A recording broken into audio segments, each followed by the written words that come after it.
This week once again showed that the gaming industry is in a very tough spot. So let's go over quite some bad news from PlayStation, Ubisoft and way more. Good at joining the Sunday News Roundup. And let's go. PlayStation is increasing the prices of its hardware once again, but this time it's pretty significant.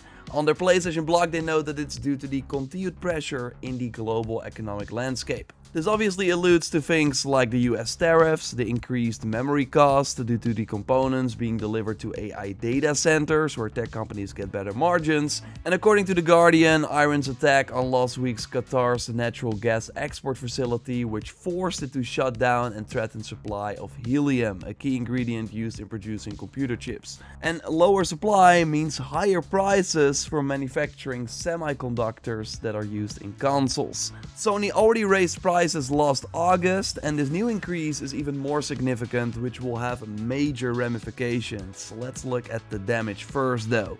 In the US, the standard PS5 is going from $550 to $650.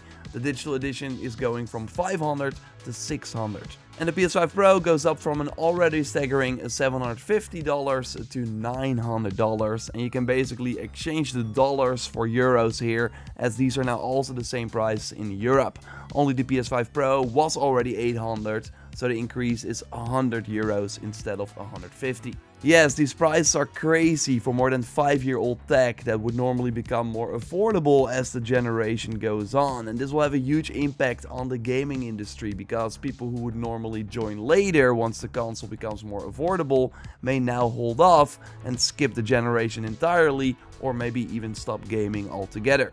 That means that the pool of consumers that publishers can sell games to stays the same or even shrinks without new players entering the ecosystem. Grand Theft Auto 6 will be a huge moment for gaming, bringing many people back into the medium, but when the entry point is $600 plus the cost of the game and a PS Plus subscription, I can see that scaring a lot of people away. People who could have become long-term consumers for other games as well. In September last year, the Capcom CEO already noted that high PS5 prices were to blame for weaker post-launch sales of Monster Hunter Wilds. Fewer consoles sold means fewer potential customers. And this week, Epic Games, the creator of Fortnite, laid off more than 1,000 staff, even though the company is estimated to have made $6 billion in revenue in 2025. On their own blog, they stated that the downturn in Fortnite engagement that started in 2025 means we're spending significantly more than we are making, and that some of the challenges are industry-wide. Slower growth, weaker spending, tougher cost economics, current consoles selling less than the previous generation, and games competing for attention with other forms of entertainment. So yes, everyone is feeling the pressure right now, but as always, it's the developers who feel it the most, with many talented individuals losing their jobs. And some of this is due to poor decisions, like Epic losing massive revenue of up to $1 billion because they are going after Apple and Google over their mobile store fees, but this caused Fortnite to be banned from the App Store. And that's of course one of the many factors, like all the companies going after live service games, which causes single player studios to shut down because obviously they cannot make a live service game. Even the live service studios are struggling. But yeah, the fact is that there are also many factors outside of anyone's control, and those external factors are largely why Sony is raising the PS5 prices, as they don't want to lose money on their hardware sales. Curious to hear your thoughts in the comments down below, but yeah, it's overall really bad. Time for quick shots, news stories I will go over quickly. We have more bad news, but let's first look at a big success this year, Crimson Desert. The game is nearing 5 million sales, and there are reports of a potential Switch 2 port. The Pearl Abyss CEO also shared some other details. Nothing has been decided yet regarding paid DLC, because the team wants to focus on improving the base game through free updates first. And if you've been playing, you know this game is absolutely massive, so I think that is actually a good decision. We don't need more content, but making the game more pleasant is totally a great idea. He also noted that multiplayer was tested, but they stepped away from it because, yeah, of the technical limitations. It would significantly impact the graphics, among other things. So we might still see multiplayer in the future, but it's not something to expect anytime soon. For now, we should expect more free updates with some new content, just improving the game over time, and this honestly feels like the right approach. Let me know if you're still enjoying the game in the comments down below. Insider Gaming reports that the recent closure of Ubisoft's Red Storm Entertainment, which led to 105 layoffs, is putting major Ubisoft projects at risk. So this studio that is now closed, as I talked about in the previous Sunday video, was supporting 10 internal projects, including the new Ghost Recon codenamed Over. This title is considered a crucial release for Ubisoft's upcoming fiscal year, alongside the rumored summer release for the Assassin's Creed Black Flag remake. As told you before, the remake is rumored for July 28th, and we now learned that Ghost Recon is then targeting a release before April 2027.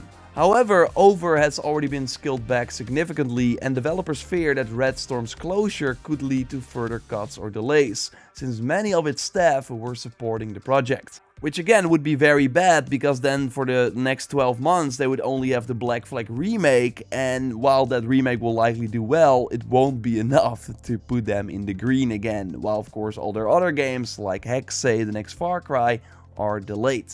So in short, Ubisoft's behind the scenes struggles continue in an already very difficult gaming market, and after Breakpoint, Ghost Recon still has a lot to prove. So we'll be following everything here. Now Marathon, the new extraction shooter from Bungie, has reportedly sold 1.2 million copies, according to Alinea Analytics, a firm with a proven track record, and Paul Tassi from Forbes also notes that these numbers appear accurate. Why this matters is because Bungie's future is heavily tied to this game's success. Considering the likely hundreds of millions in development cost, the estimated 55 million in revenue so far is not a great sign. Here we see that most sales came from Steam, with weaker performance on console. Players who are playing it though seem to love it. It has an 86% positive rating on Steam after 30,000 reviews, so it might still have long-term potential. It would make sense for Sony to continue investing in it, as it's one of their biggest bets for another live service success after Helldivers 2, but I don't think it will be sustainable at the current team size, so I do expect some difficult decisions ahead for Bungie. And these weak Marathon sales made me very worried for Guerrilla Games. I would be surprised if Sony expects Horizon Hunters Gathering to outperform a Bungie shooter. So what's a realistic expectation for the sales for that game? 300,000 copies? That would nowhere near justify the fact that almost the entire Amsterdam studio has been working on it for a long time, with a budget likely around the $200 million or more. Now obviously that doesn't mean the end of Guerrilla Games. They still have Horizon 3, which almost certainly will do well, but I don't see a scenario where we don't see downsizing first before things improve. But maybe I'm jumping to conclusions. Let me know what you think in the comments down below. For the rumor roundup this week, we have an interesting one regarding Game Pass. Microsoft is reportedly looking into a new cheaper tier that only includes first-party games, essentially their older back catalog. I actually don't dislike this idea. It could be a low-cost entry point into the service and would not cost Microsoft much, since they already funded those games. So I'm giving this 3 stars, meaning I believe it. This was discovered in the Game Pass files, so it could be another change coming soon under the new Xbox CEO.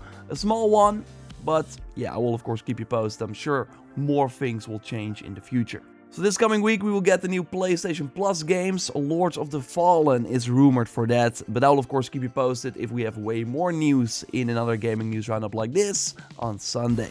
So subscribe, leave a like, and I will speak to you soon. Goodbye.